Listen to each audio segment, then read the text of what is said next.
Se escucha, ¿no?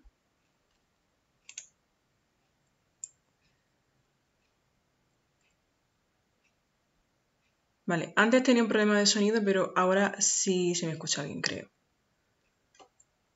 Así que, si entra alguien... A ver, voy a entrar yo aquí.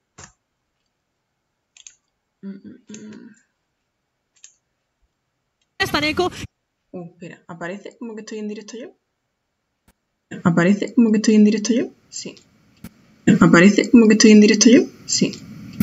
¿Aparece como que estoy en directo yo? Sí. No quiero entrar en directo. ¿Aparece como que estoy en directo yo? Madre mía. Loop. Vale.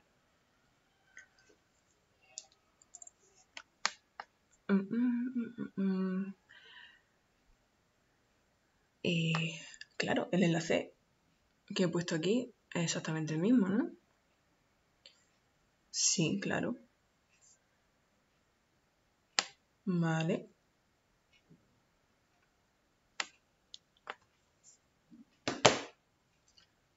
Bien. ¡Hay una persona! Genial.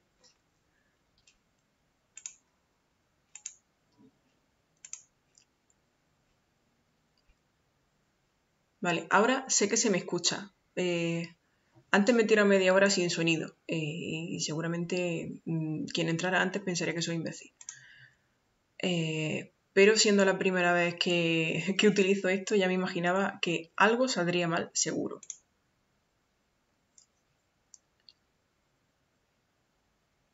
Vale. De hecho, no sé si la persona que está ahora es la persona que estaba antes.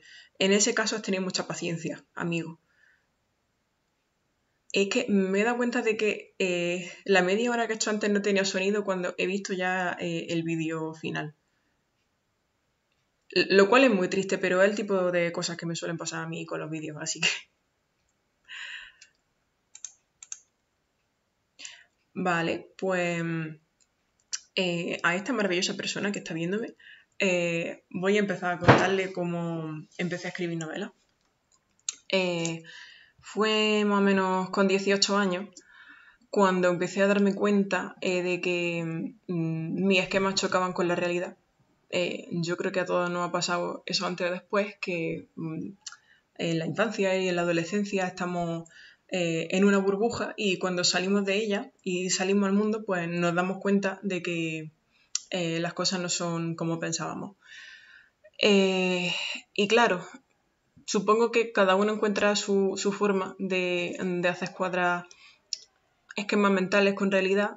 Mi forma de hacerlo fue empezar a escribir y a ordenarme las ideas y a intentar rehacer mi forma de pensar adaptándola un poco a las circunstancias con las que me estaba encontrando. Y escribí ese libro, que fue La geometría del caos, el primero, en unos 2 años o así. Estaba yo muy bohemia por aquella época y lo escribía a máquina de escribir. Me encantaba escuchar el sonido de las teclas y parecía que así se estampaban las palabras de una manera mucho más contundente. Y me parecía que escribir ordenador era como una obscenidad, porque cómo iba a ser lo mismo. Estaba en una etapa muy cultureta y muy bohemia y se nota mucho en este libro, que por una parte dices, pues sí, tenía su rollo guay, pero por otra me dan ganas de ir a mi yo de 18, 19, 20 años y darle un sopapo. Pero yo creo que eso nos pasa a la mayoría. El caso que la primera versión de la geometría del caos la escribí a máquina, por eso le he puesto esta tipografía y la portada es un cuadro mío, que quise representar una especie de caja de Pandora por la idea esta de que de pronto sales al mundo y te encuentras con una marabunda de cosas que no sabes muy bien lo que son, no sabes cómo ordenarlas y parece que fuesen como una cortina de humo en tus pensamientos. Y este libro pues es una manera de intentar ordenar todo eso. No es la primera versión que escribí, esta es una segunda que retoqué hace un año o así, porque consideré que tenía la madurez suficiente como para darle una perspectiva distinta y bueno, creo que lo intenté y lo conseguí. Puede que dentro de unos años vuelva a leerlo y diga, pues no, se sigue notando que no se te había terminado de conectar el lóbulo frontal. Esto es un poco coña de psicólogos, pero sería algo así. Entonces, si quiere usted, persona espectadora, puedo leer uno de los poemas que tiene el libro casi al final. Da igual que sea al final porque esto no tiene ni spoiler ni nada. Es decir, esto tiene una historia como tal, pero la mayoría son reflexiones, sentimientos, divagaciones que sí tienen un hilo conductor, pero que en este caso no destripa nada de la historia. Bien. El poema sería el siguiente. Allanamiento de paraíso, donde el miedo disfrazado de decepción pierde la brújula y la cordura. No digamos que fue un sueño revolucionario, una utopía extinguida, un experimento, que reitera la idea de que la sociedad no tiene arreglo. Olvidemos nuestras muertes. La vida empieza donde la memoria decide. Maravillas de la semántica. La presencia de la ausencia, donde jamás se ha estado. Falta la ausencia representando su silencio. Descafeinado. Se dice de aquello que se limita, que es sin llegar a ser. Vamos, algo que volvería loco a Parménides. A lo mejor, eso de vivir a la deriva es una vida descafeinada. Pensamientos sostenidos por latidos de las neuronas. Corazones que bombean, cada una de las formas que se tiene de estar vivo. Curioso mapa es el cerebro. Sonrío al pensar en todas las neuronas que disparan sustancias químicas y electricidad como autómatas, ignorantes de que su función es que yo te reconozca al verte, ignorantes de que al reconocerte se disparan miles más, ignorantes de que te amo, e ignorantes de lo que eso significa. Sonrío.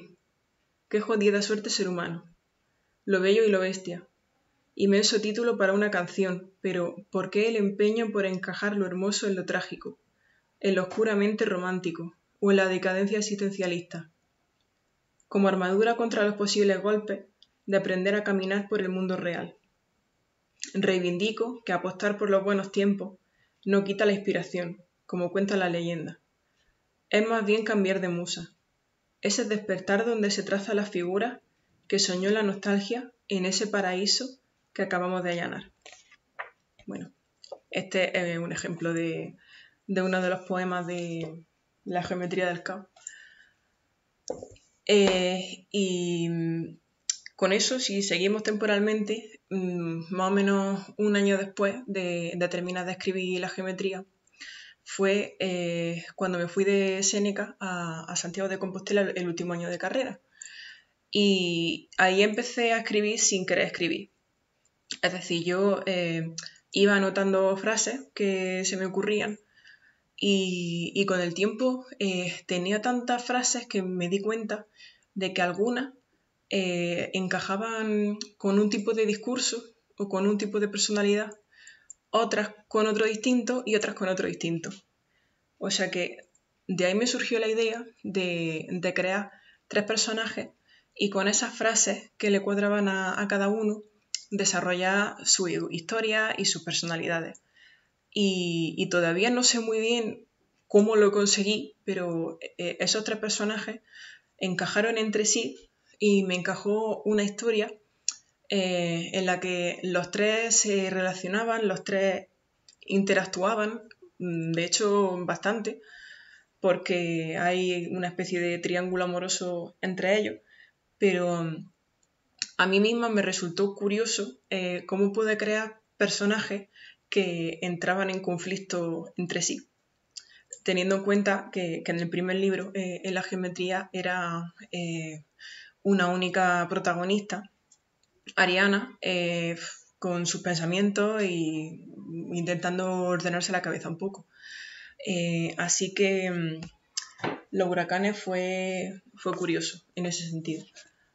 La portada es esta, también la dibujé yo, las 3 portadas las he dibujado yo, la verdad. Y le puse como subtítulos una historia de rock y lluvia. La lluvia, pues, por Santiago de Compostela, evidentemente, y rock, pues, porque las referencias a los bares rockeros, tanto de Santiago como de Granada, que es mi ciudad, son constantes. Así que el sentido del subtítulo es ese. Y bueno, aquí se ve a los 3 protagonistas. La primera, bueno, voy a empezar por aquí.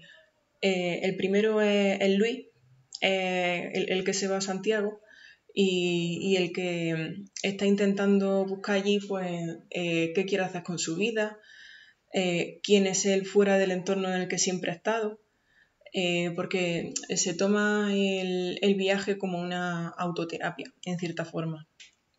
Y en parte está huyendo de esta señora, que es Lila, y que es su gran amor frustrado. Este personaje de Lila, la verdad es que me encanta porque tiene el descaro que yo no tiene y tiene las dotes de femme fatal que yo nunca he llegado a tener. Pero la verdad es que me divertí muchísimo escribiendo las partes de Lila. Y Ciara, que es la tercera protagonista, es la mejor amiga de Luis y amiga de Lila también, y es la que primero va un poco mediando entre los dos y bueno, parece que es una persona maravillosa, perfecta e intachable, pero luego se ve que no todo es blanco o negro. Y otro de los temas principales de este libro son los viajes, porque el viaje no es solamente un elemento constante a lo largo de la historia, sino que los 3 personajes hacen un viaje en sí a lo largo de toda la historia, porque los 3 evolucionan y ninguno acaba la historia como la empezó.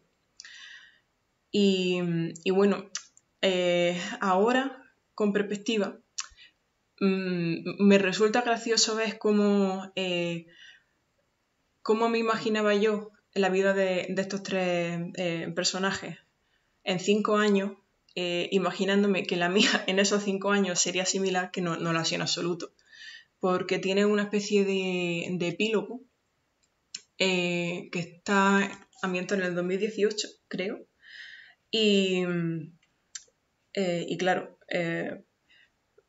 se relaciona un poco esta idea con cómo nos imaginábamos todos que sería nuestra vida, pues, con 20, con 25, con 30, y luego llegamos a esa edad y vemos que esas expectativas luego no se cumplen y hay cosas que van más lentas y la vida va por otros derroteros y toda esa historia. Entonces, bueno, ese epílogo que tenía fecha, tenía curiosidad por cómo sería mi vida cuando llegara a esa fecha y evidentemente ha sido muy distinta de cómo acaba la historia para estos 3 personajes. Y otra cosa que me gustaría destacar es que este libro también es una carta de amor a Santiago.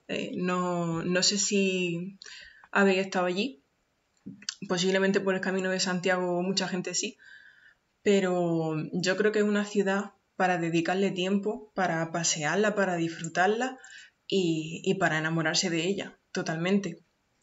Además, para mí, que venía de Granada, que no es que sea tampoco una diferencia muy exótica, pero a ver si se nota, pues los paisajes, la arquitectura, el carácter también, que a mí me parece lo gallego gente súper dulce. Me pareció un descubrimiento continuo y cada día era una aventura. A ver, también estando en ese entorno de beca universitaria, todo como que se romantiza y se idealiza, pero vamos, ese año fue para mí la leche. Así que bueno, yo creo que esa sensación también se transmite aquí. Y este es el único libro que tiene ilustraciones. Aquí se puede ver una, por ejemplo. ¿Era necesario poner ilustraciones? No, pero se las puse porque me hizo mucha ilusión hacer los dibujitos y ponerlo entre las páginas. También quería comentar de este libro que está en formato diario y se separa como en 3 bloques, que son las historias de los 3. Pero era importante poner las fechas porque así temporalmente se pueden encuadrar las 3 historias. Es verdad que luego, dentro del formato diario, pues cada personaje se expresa de una manera. Por ejemplo, el personaje de Lila se expresa como si estuviera hablándole a una cámara. Los otros dos no. Ciara, si no recuerdo mal, está narrado en tercera persona y Luis en primera, pero quise darle a cada uno una forma distinta de expresarse también por diferenciarlo. Y ya nos vamos a la última novela, la que escribí durante el confinamiento, porque esta idea la tenía rondando como desde hacía un año así, pero hasta que no me senté a pensar no terminó de formarse bien. Al principio lo que se me ocurrió era un personaje de una mujer que estaba un poco estancada en su vida, un poco aburrida, y veía que la única forma de avanzar era sumirse en un sueño profundo y resolver todos los asuntos pendientes que tenía con personas de su pasado, tener todas las conversaciones que quiso tener y no pudo, y a partir de ahí hacer como un reset y empezar a cambiar su vida por completo. Entonces, cuando me senté a pensar cómo desarrollar esa idea, retomé a la protagonista del primer libro, de la geometría del caos, que es Ariana. Tal y como empieza la novela, Las reparadoras pesadillas de Ariana, es como termina la geometría del caos. Por eso, no voy a decir cómo empieza porque estaría diciendo cómo termina la geometría del caos, pero tampoco es necesario leer las 2 novelas para entender la historia, ni mucho menos, no hace falta. Pero la idea es que Ariana, que a ver, el dibujo lo hice en horizontal para que se viera, para que se viera así completo. Ariana aquí se ve a la puerta de una especie de parque de atracciones. Ahí es donde está, digamos, reunido y ordenado por sectores todas esas personas con las que necesita tener un parón y resolver sus cosas. ¿Ariana es una persona real? No. Es la representación mental de esa mujer que necesitaba sumirse en ese sueño profundo.